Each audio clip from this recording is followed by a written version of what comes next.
अरे मम्मी, वहाँ कहाँ चली? यहाँ आओ ना। आए इधर, यहीं हॉल में सो जाओ ना। क्या दिक्कत है? आखिर यहाँ भी तो बेड है ना। सिमी ने अपनी मम्मी सुमन से कहा, बेटा अब तो तेरी सास का कमरा खाली ही है, फिर यहाँ हॉल में क्यों सोऊं? सुबह दामाद जी उठ जाते हैं जल्दी, फिर उनके सामने सोना मुझे अच्छा नहीं लगता। सिमी ने कहा, लेकिन मम्मी अब तो इस कमरे में कोई नहीं सोता, आपको डर लगेगा। सुमन जी ने, ये सब कुछ तेरा वहम है। अब उसी कमरे में आराम से सोऊंगी। बाहर सोऊंगी तो सुबह दामाद जी से पहले उठना पड़ेगा। सुमन जी ने कहा तो सिमी फिर से बोली, मम्मी मेरी सास जब से गई है तब से सच में हम वहाँ नहीं जाते। उनके गुजरने के बाद मैं उस कमरे में रात में तो क्या दिन में भी नहीं जा सकती हूँ। और रात की तो बात ही अलग है। हमने न जाने कितनी पूजा पाठ करवाए, लेकिन कोई असर नहीं हुआ उस बुढ़िया पर। वो तो जीते जी भी सताती थी और अब मरकर भी चैन नहीं। सुमन जी ने कहा, अरे वह पापिन बुढ़िया थी, इसलिए मरने के बाद भी भटक रही है, वरना अब तक मुक्त हो जाती। अच्छा सुन, मैं एक तांत्रिक को जानती हूँ जो ऐसे भूत प्रेत को भगाने में महारथी है। तेरी सास जितनी भी पापिन हो, लेकिन देखना उसके आगे पानी भरते नजर आएंगी। मेरे साथ कल उसके पास चलना। सुमन जी ने कहा तो सिमी ने कहा, ठीक है मम्मी, मैं चलूँगी, लेकिन आज रात आप बाहर हॉल में ही सोना। उस कमरे में सोने को कोई ज़रूरत नहीं है, वरना कहीं आप पर ही हमला ना कर दे। सुमन जी बोली, मुझ पर भला क्या हमला करेगी वह बुढ़िया? अरे तुझे याद नहीं है क्या कैसे उसके दांतों तले चने चबाया था? नानी याद आ गई थी। आज आने दे उसको, मैं भी देखती हूँ। देखना, ऐसा सबक सिखाऊंगी कि वह दोबारा आने से पहले 10 बार सोचेगी। किसी को भी डराना ही भूल जाएगी। सिमी ने चौंक कर पूछा, तो क्या अभी आप उस कमरे में सोने जा रही हैं? सिमी ने पूछा तो सुमन जी बोली, ना ना, आज तो मैं हॉल में ही सोऊंगी। क्या पता दरवाज़ा बंद करके वह बुढ़िया मेरा गला ही दबा दे। यहाँ तो कम से कम कोई दरवाज़ा तो नहीं है। सुमन जी ने कहा तो सिमी ने गहरी सांस ली। रात ज़्यादा हो गई तो सभी लोग सो गए और शांति रात से बातचीत गई। अगली सुबह सुमन जी जैसे ही नहाकर आए तो सिमी ने सुमन जी से पूछा, मम्मी जी बताइए आज आपके लिए नाश्ते में क्या बनाऊं? जो कहेंगी वहीं बनाऊंगी। तभी कमरे से एक भयानक सी आवाज़ आती है, अपनी माँ से क्या पूछ पूछ कर नाश्ता बना रही है? दे दे इसे भी बासी रोटी और नमक जैसे मुझे देती थी। ये आवाज़ सिमी की सास सुलेखा जी की थी। उनके ऐसे कहते ही सिमी जी और सुमन डर के मारे कोने में सिमट गई और कहने लगी, मम्मी जी पहले तो आप बस रात में ही आती थी, अब दिन में भी। आज आप अपने कमरे से बाहर कैसे आ गई? सिमी ने डरते हुए सुमन जी से कहा, देखा मम्मी, अब क्या आया यकीन मेरी बात का? मम्मी मरने के बाद भी यही है। तभी फिर से गुस्से भरी आवाज़ आई, अरे भूल कैसे गई तुम दोनों? मेरे दिन रात का चैन छीना था ना तुम माँ बेटी ने। अब तो मेरी बारी हुई ना। अब तो मेरे पास ताकत भी है, क्योंकि अब पासा मेरे हाथों में है। मैंने भी अब तुम लोगों का दिन रात का सुख चैन न छीन लिया तो मेरा नाम भी सुलेखा नहीं। सिमी की माँ सुमन ये देखकर बेहोश हो गई और ज़मीन पर गिर गई। फिर से ठाके लगाने की आवाज़ आई, अरे अभी से डर गई? मुझे दांतों चने चबा रही थी तू तो।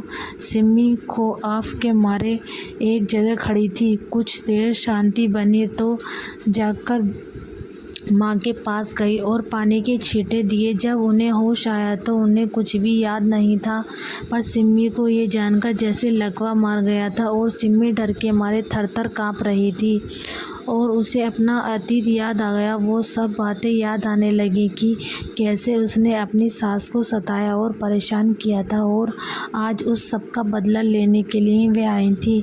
सिमी उन दिनों को याद करके उनमें खो गई। सभी सुलेखा जी के बेटे की शादी के लिए बधाई दे रहे थे, उपहार दे रहे थे। सुलेखा जी एक विधवा महिला थी और अपने पति को कई साल पहले ही एक बीमारी में खो चुकी थी। तब से उन्होंने अपने बेटे की अंकित की देखभाल अकेले ही की थी, उनको अकेले ही पाला पोसा था, उसकी पढ़ाई लिखाई सबका ख्याल वो अकेले ही करती रही थी। बड़ा होकर अंकित फ़ौज में चला गया था। उसके कुछ समय बाद सुलेखा जी ने उसकी शादी के बारे में सोचा तो एक अच्छा रिश्ता भी मिल गया और आज उसकी शादी हुई थी। अंकित अपने जिम्मेदारी भरे काम के चलते ज़्यादातर बाहर ही रहता था। इधर घर पर सिमी और सुलेखा घर में ही रहते थे। शुरू में तो सब ठीक ठाक चल रहा था, फिर धीरे धीरे सिमी का रवैया सुलेखा जी के प्रति रूखा होता चला गया। उसको अपनी सास बुरी लगने लगी थी। अब वह कोई भी काम बिना ताना दिए नहीं करती थी। ये सब सुलेखा अंकित को इसलिए नहीं बताती थी क्योंकि अंकित की ड्यूटी से पहले ही बॉर्डर पर लगी होती थी। उस पर से घर की परेशानी बताकर वह उससे और परेशान नहीं करना चाहती थी। अकेले ही सिमी का बर्ताव सहन करती थी और उससे कुछ भी नहीं कहती थी, लेकिन सिमी इसी बात का फ़ायदा उठाती थी।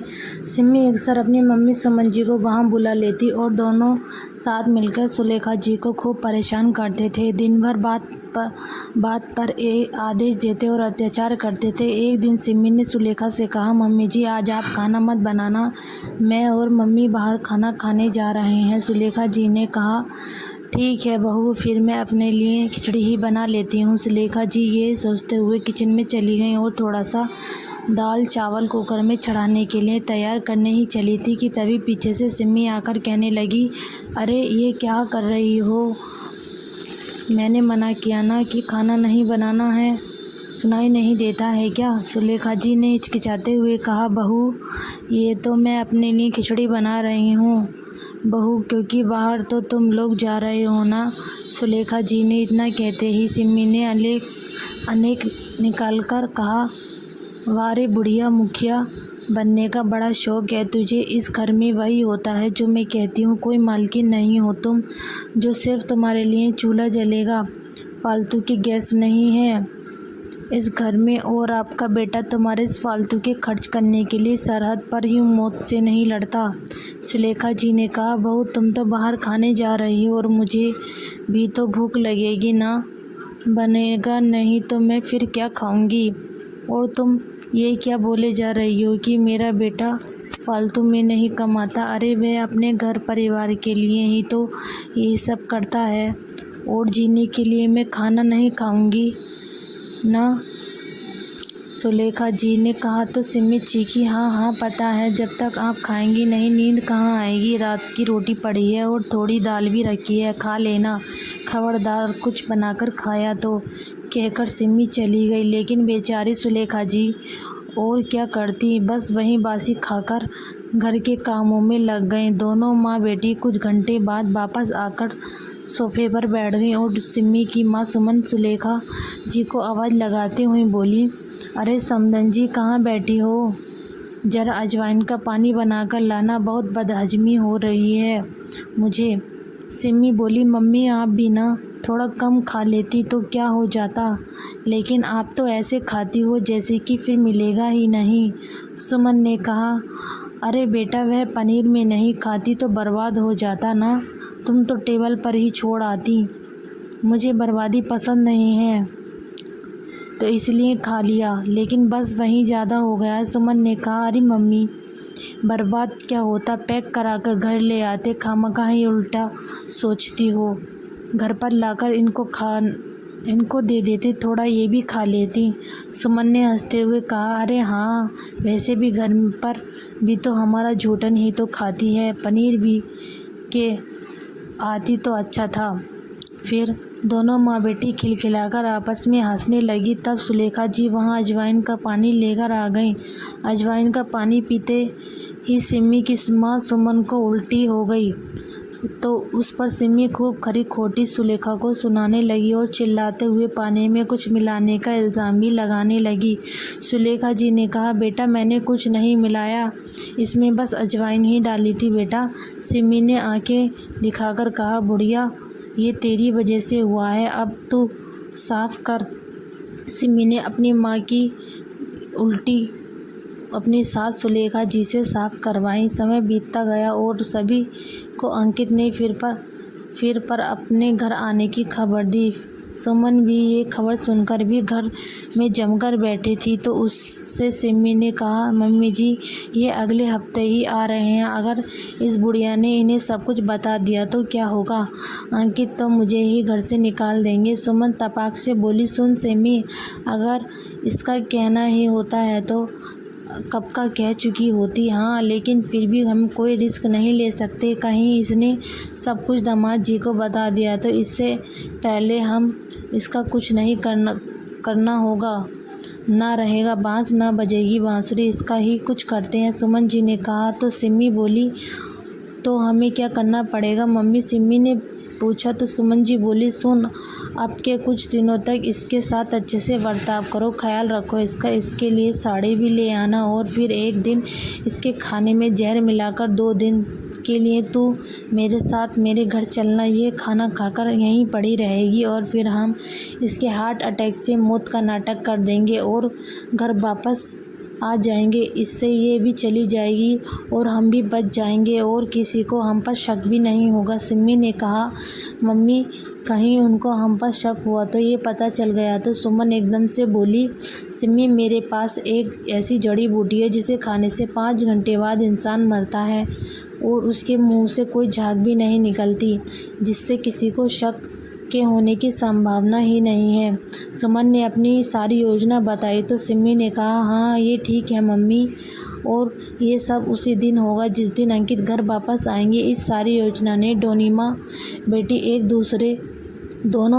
एक दूसरे का साथ दे रही थी।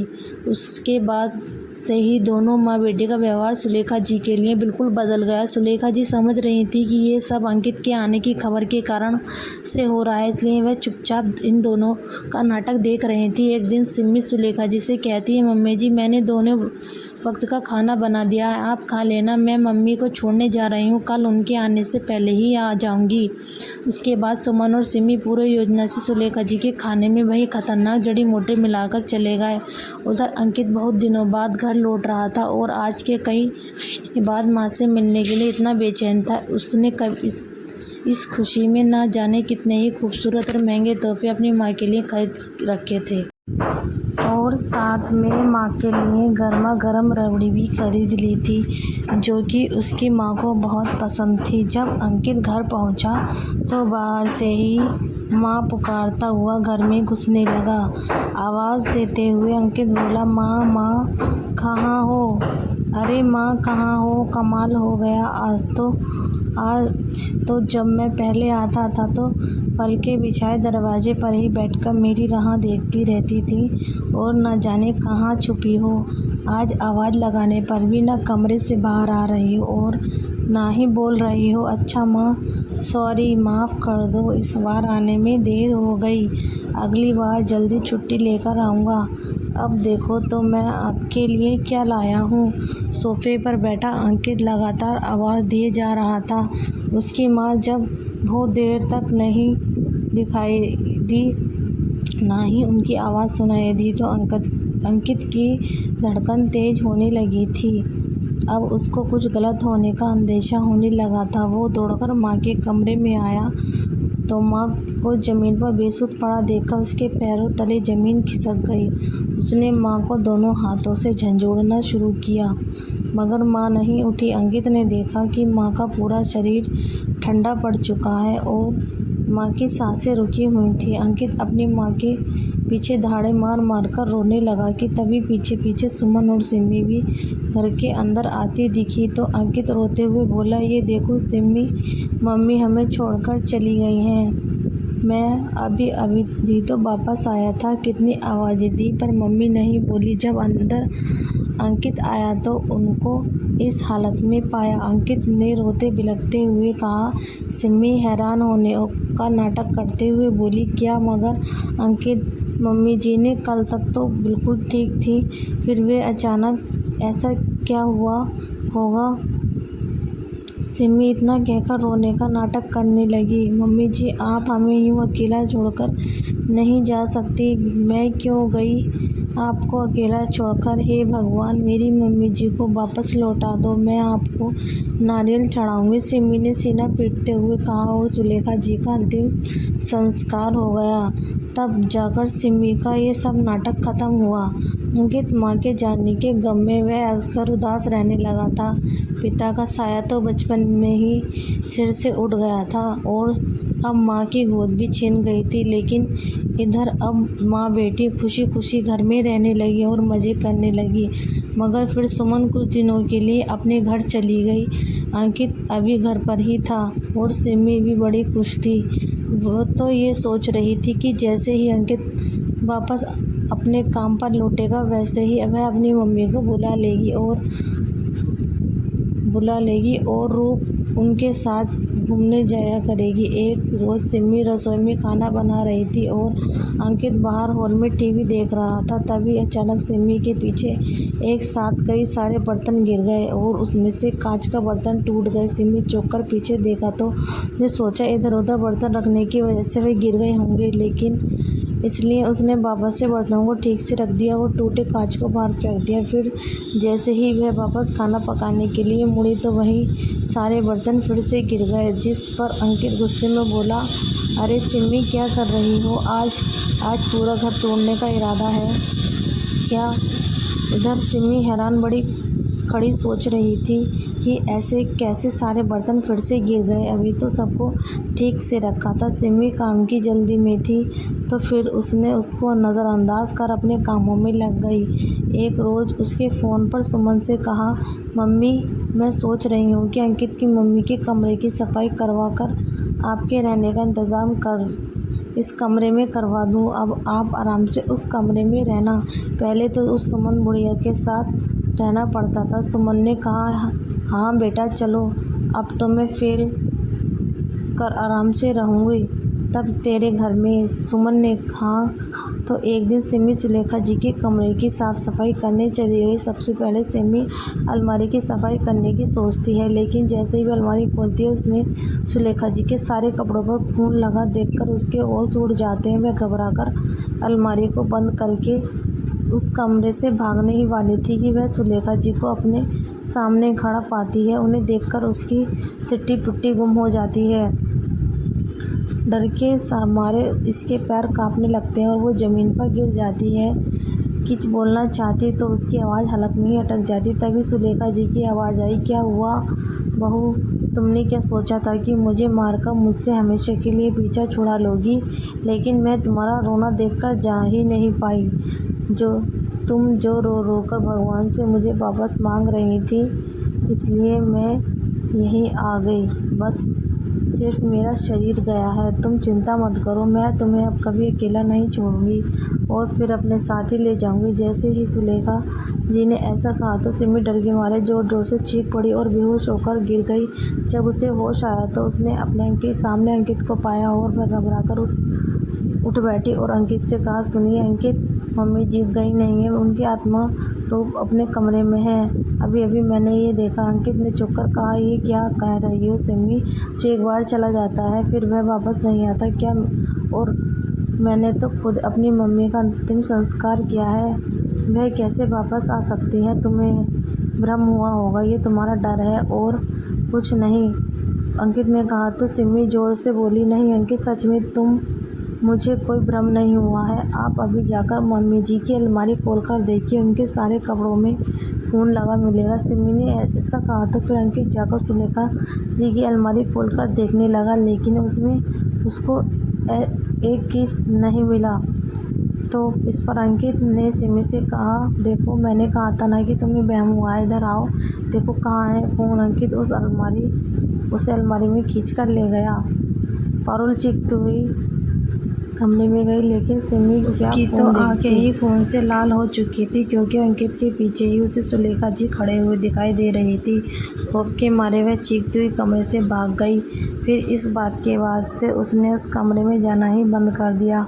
उसने तो कितने पूजा पाठ भी करवाए, पर सुलेखा जी का एहसास उसे हर वक्त घर में होता रहा। देखते देखते अंकित की ड्यूटी पर जाने का दिन भी आ गया तो सिमी ने अपनी मम्मी को फ़ोन पर कहा, मम्मी अब तो यहाँ भी ये भी जा रहे हैं और इधर ये हमारी बुढ़िया मुझे अलग ही परेशान कर रही है। इनसे कहती हूँ तो ये इसको मेरा वहम कहते हैं। इन्हें कुछ नहीं दिखता, मगर मुझे दिखता है। बहुत डर लगता है, इसलिए आप आ जाओ, कहीं अकेला पाकर बुढ़िया मुझे मार ही ना दे। इससे अच्छा तो ये होता कि बुढ़िया जिंदा ही रहती, अब हर दिन खौफ में जीना पड़ रहा है। सुमन ने कहा, अरे सच ही तो कह रहे हैं दामाद जी, ये तेरा भ्रम ही है। ये सब भला मरने के बाद कोई लौटता है क्या? वो जाने कहाँ चली गई होंगी, लेकिन तू डर मत, ठीक है ना? मैं आती हूँ और देखती हूँ कि कौन परेशान करता है तुझे। सुमन ने कहा तो सिमी ने थोड़ी सांस ली। इधर अंकित जिस दिन जाने वाला था उसके दिन पहले ही सुमन घर आ गई। रात को बोली, मैं तो जाकर समधन के कमरे में सोती हूँ, देखती हूँ वो आती है या नहीं। सुमन का ऐसे कहते ही सिमी उसे मना कर रही थी, मगर जब दोनों को सुलेखा जी ने अपने सामने दिखी तो उनके होश उड़ गए, पैर कांपने लगे। सुलेखा जी को आत्मा कहने लगी, सोच रही हूँ आज तो अंकित चला गया तो आज तुम लोगों का काम तमाम ही कर देती हूँ, पर आज तक मैं समझ नहीं पाई। उस दिन तो मैंने बस रोटी सब्जी ही खाई थी, उसके बाद मैं ही चटपटाने लगी, मेरा दम घुटने लगा। क्या मिलाया था तुम लोगों ने मेरे खाने में जिससे मेरी मौत हो गई और किसी को पता भी नहीं चला? बता ही दो। अब तो अंकित भी नहीं है, सुलेखा जी ने पूछा तो सिमी ने कहा, सच कहती हूँ मम्मी जी, इसमें मेरी गलती नहीं थी। ये तो मेरी मम्मी ने ही आपको वह जड़ी बूटी खिलाने का आइडिया दिया था, कहा था कि इससे आपके मरने पर आपके मुंह से झाग नहीं आएगा और हर किसी को आपकी मौत सबको नॉर्मल लगेगी। सच में आप मेरा यकीन मानिए, मैं तो मना भी कर रही थी, पर इन्होंने कहा अगर मैंने ऐसा नहीं किया तो आप मेरा और इनका तलाक करवा देंगे। सिमी ने रोते हुए कहा तो सुमन जोर से गुस्से में बोली, अरे वाह बेटी, क्या बात बोल रही है तू? अब जब सामने समधन जी भूत बनकर खड़ी हैं तो सारा इल्ज़ाम अपनी मम्मी पर ही लगा दिया। तुझे तो ये शुरुआत से ही पसंद नहीं थी और जब देखो मुझे इनकी बुराई करती थी, तभी तो दामाद जी की गैर मौजूदगी में तो इन पर जुल्म ढाती थी, अत्याचार करती थी और अब सारा इल्ज़ाम मुझ पर डाल रही है। वाह बेटी, जब बात जान पर बनी तो मुझे आगे कर दिया। सच में ऐसी औलाद किसी को न मिले। सुमन फटते हुए कहा, तो दोनों माँ बेटी की तो मैं सुनकर अंकित भी अंदर आ जाता है। उसके सामने देखकर सिमी चुप होकर उसे देखने लगती है। अंकित ने कहा, अरे चुप क्यों हो गई दोनों? अरे जब इतना बताया है तो ये भी बता दो ना कि मेरी माँ पर कैसे कैसे अत्याचार करते थे तुम दोनों, और मुझसे कहती थी कि मम्मी को ही तुमसे शिकायत रहती है, जब देखो शिकायत करती थी माँ की। अब भी तो बस तुम दोनों ने मेरी मम्मी को कैसे मारा ये कबूल किया है और वह रिकॉर्ड भी हो गया। लेकिन सिमी, मुझे बात जाननी है। अंकित ने कहा, अरे आप वापस कैसे आ गए? आप तो ड्यूटी पर चले गए थे ना? अरे नहीं नहीं, आप गलत समझ रहे हैं। सच में मम्मी जी की मौत से हुई थी, हमने नहीं मारा उन्हें। क्या और क्यों मारेंगे, इतना गए गुजरे थोड़े हैं हम। सिमी ने सफाई देते अच्छा बनने का नाटक किया, तभी चीखते हुए कहा, अभी भी झूठ बोल रही हो, लगता है मम्मी का डर ख़त्म हो गया। मम्मी कैसे भूत हैं आप? आपके सामने झूठ बोलती जा रही है और आप शांत खड़ी हैं। अंकित ने हंसते हुए कहा तो सिमी ने हैरानी से कहा, क्या अंकित, क्या मम्मी जी आपको भी दिख रही हैं? इनसे कहिए ना कि प्लीज़ हमें छोड़ दें, हमें जो सज़ा देना है दे दीजिए, लेकिन मम्मी जी की आत्मा को बचा लीजिए। सिमी ने कहा। इस पर अंकित हंसकर कहने लगा, आत्मा होती तो अब तक तुम लोग भी आत्मा बन चुके होते। ये तो सच में मेरी मम्मी है जो अभी तक जिंदा है। अंकित ने कहा तो सिमी चौंक गई। क्या कहा अंकित आपने? ये जिंदा है, मगर कैसे? आपने तो खुद इनका अंतिम संस्कार किया था। अंकित ने कहा, हाँ, क्योंकि वह सारा कुछ मेरे नाटक का हिस्सा था। तुम दोनों को क्या लगता है कि नाटक केवल तुम दोनों को ही करना आता है?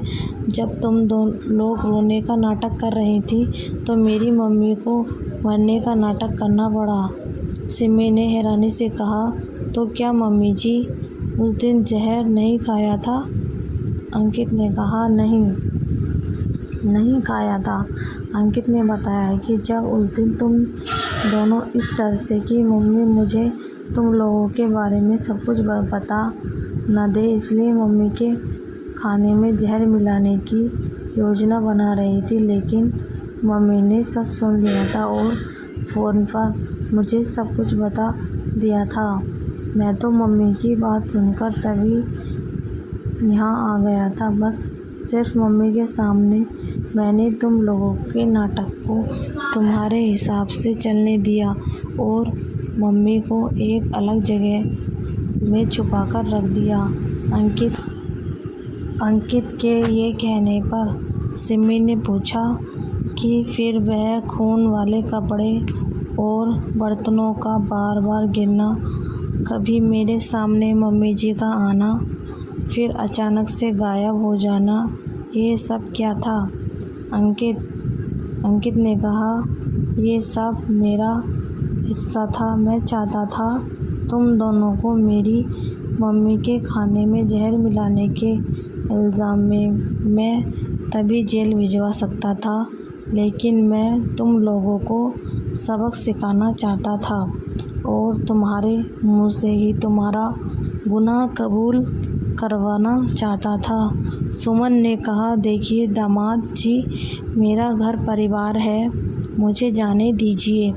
मैंने बहुत बड़ी गलती की इसका साथ दिया, लेकिन अब मैं यहाँ कभी नहीं आऊँगी और आज से ये वादा करती हूँ कि इससे बात नहीं करूँगी। अंकित ने गुस्से में कहा, अरे मम्मी जी, अब जहाज़ डूबता है सबसे पहले उसे चूहे को ही छोड़कर भागते हैं।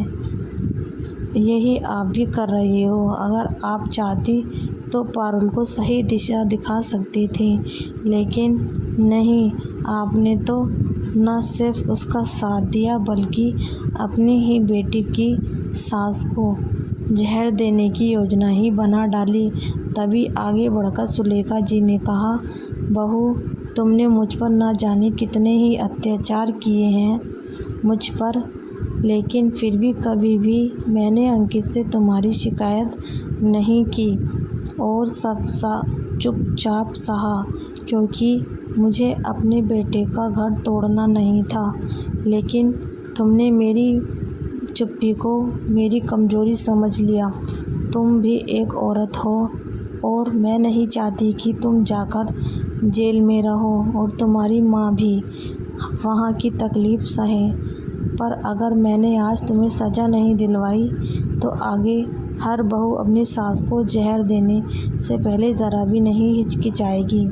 तभी अंकित जी ने कहा, चिंता मत कीजिए मम्मी, बस थोड़ी देर में पुलिस आ रही है और सिमी तलाक के कागजात शायद तुम्हें जेल में ही मिल जाएंगे, दस्तखत कर देना। अंकित ने गुस्से में आगे कहा, क्योंकि अब इस औरत के साथ नहीं रह सकता जिसने मेरी माँ को मौत के आवेश में भेजना चाहा। उस पर मैं दोबारा भरोसा नहीं कर सकता और माफ़ी भी नहीं कर सकता। ना ही वो मेरी पत्नी बनने के लायक है और ना ही इस घर की बहू। इतना सुनते ही सिमी अंकित के पैरों पर गिरकर रोने लगी और कहने लगी, बेशक आप मुझे तलाक दे दीजिए, लेकिन प्लीज़ अंकित जेल मत भिजवाइए। मेरी मम्मी की उम्र का तो सोचिए। इस पर अंकित उसे एक ज़ोरदार थप्पड़ मारता है। क्या तुमने सोचा था मेरी मम्मी की उम्र के बारे में जब उन्हें मारने का प्लान बना रही थी? अब जाओ दोनों पुलिस के साथ और अब ये नाटक जाकर कोर्ट में करना। हालांकि वहाँ भी मेरे सबूत के आगे तुम दोनों के ये नाटक काम नहीं आएंगे। इस रिकॉर्डिंग में सब कुछ है। कुछ ही देर में पुलिस आ गई और अंकित की गवाही पर उन्हें पकड़कर ले गई। बाद में जब अंकित ने अदालत में उनके खिलाफ सारे सबूत पेश किए तो इससे दोनों माँ बेटी को 7-7 साल की सज़ा हो गई। इधर अंकित की माँ सुलेखा जी ने अपने अंकित की दूसरी शादी लड़की रमा से कर दी। वो लड़की ज़्यादा पढ़ी लिखी तो नहीं थी, मगर पूरे घर की देखभाल के साथ साथ सुलेखा जी को बहुत सेवा करती थी, अंकित का ख्याल भी रखती थी और घर संभालना तो उसे बहुत अच्छे से आता था। अंकित की माँ और जब रमा इतना प्यार और सम्मान देती थी तो अंकित को रमा पर गर्व होता था कि भले ही रमा काफ़ी कम पढ़ी लिखी है लेकिन संस्कारों में वो किसी देवी से कम नहीं है। कहा सिम्मी और कहा ये इसने माँ को सुख दिया और उसने अत्याचार। सुलेखा जी को अब जाकर अपनी ज़िंदगी में खुशनसीब हुई थी और सुकून मिला था। इधर अंकित अपने परिवार के साथ खुशी सुकून से रह रहा था तो उधर सज़ा पूरी होने के बाद जब सिम्मी अपनी माँ के साथ पिता के घर पहुँची तो उसके पिता ने भी गुस्से में दोनों को घर से बाहर निकाल दिया और कहा हिम्मत कैसे हुई तुम दोनों को यहाँ आने की, मर्डर के प्लान बनाती हो दोनों माँ बेटी। तुम्हारा क्या भरोसा कि कल मुझे ही जहर दे दो।